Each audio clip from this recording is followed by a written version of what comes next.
Hello YouTube, it's William here with GoPronoppers Trains, and today we're taking a look at Bachmann's Hogwarts Express.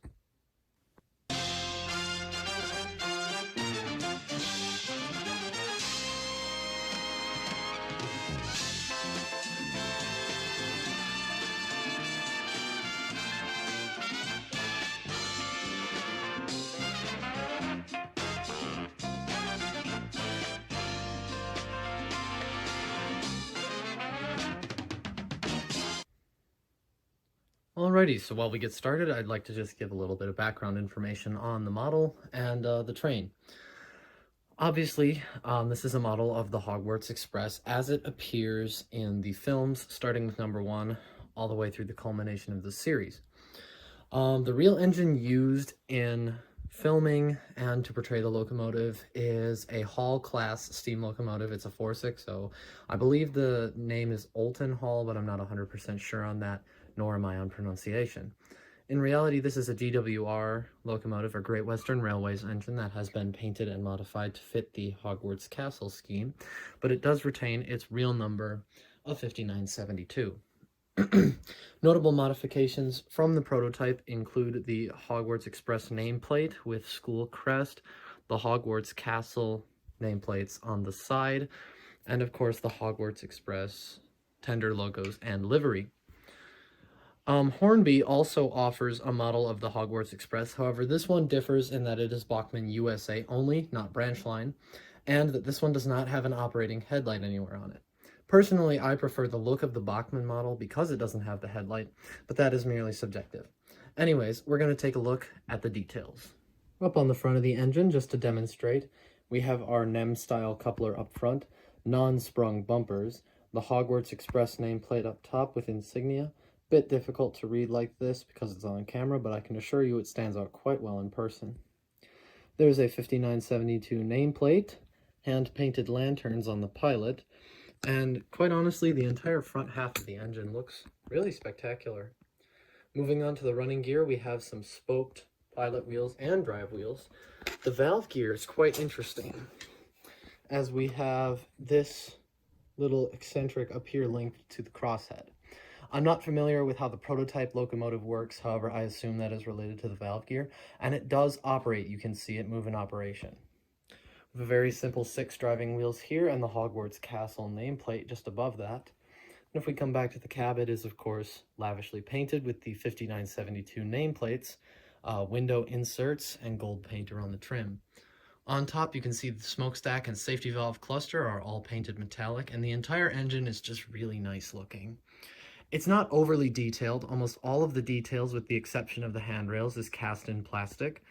And what really makes the locomotive shine is the paint scheme. It does a wonderful job of achieving that. Moving on to the tender, we have spoked tender wheels as well. The Hogwarts Railways insignia is very sharp and stands out quite nicely.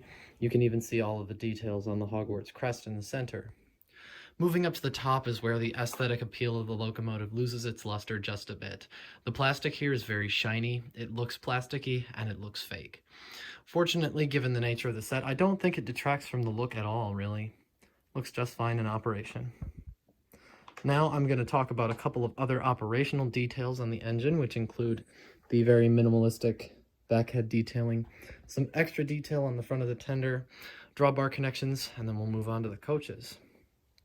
I've separated the engine and tender so you can see the drawbar setup and the detailing on both.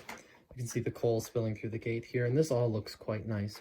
These extra details do add a splash of texture, and it looks great while it's in operation. The drawbar is a very well hidden and very effective pin that slots in underneath the cab. If we move over to the back head, we can see that there is very minimal detailing inside. However, you won't really notice it while the engine is in operation. Overall, I would consider the engine very well detailed, and with the way it runs, it really is quite the irresistible package. So now I'm just going to give you guys a very, very brief overview of the rolling stock. I don't know much about British consists, but we have 3 separate coaches. The first one appears to be baggage RPO styled, number 99723. Then we have 2 coaches that are identical except for the numbers, 99718 and 99724. These all have the same European style NEM couplers, which we'll talk about in a moment. All have plastic trucks and plastic wheel sets. This is what the entire consist looks like when it's assembled on track. And yeah, so I'm going to do a slow speed shot of the engine running by with the cars, and then we'll dive into the more subjective aspects of the review and go to the final running action.